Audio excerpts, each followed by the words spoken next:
इन driver app चलाना बहुत ही आसान है। ये मैंने अपनी इन ड्राइवर ऐप को ओपन करके ऑनलाइन कर लिया है।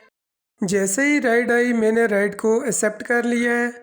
नेविगेशन वाले बटन को प्रेस करके मैंने गूगल मैप ऑन कर लिया है। अब मैं गूगल मैप को फॉलो करता हुआ कस्टमर की पिकअप लोकेशन पे पहुंच गया हूं। कस्टमर की पिकअप लोकेशन पे पहुंचने के बाद मैंने आई हैव अराइव वाले बटन को प्रेस कर दिया है। अब मेरा कस्टमर मेरे साथ आके बैठ गया है। अब दोबारा नेविगेशन वाले बटन को प्रेस करके मैंने दोबारा गूगल मैप ओपन करके उसको फॉलो करता हुआ कस्टमर को उसकी डेस्टिनेशन पे पहुंचा दिया है। अब एंड दी राइड वाले बटन को प्रेस करके मैंने राइड को एंड कर दिया है और कस्टमर से किराया भी ले लिया है और कस्टमर को 5 स्टार रेटिंग भी कर दी है।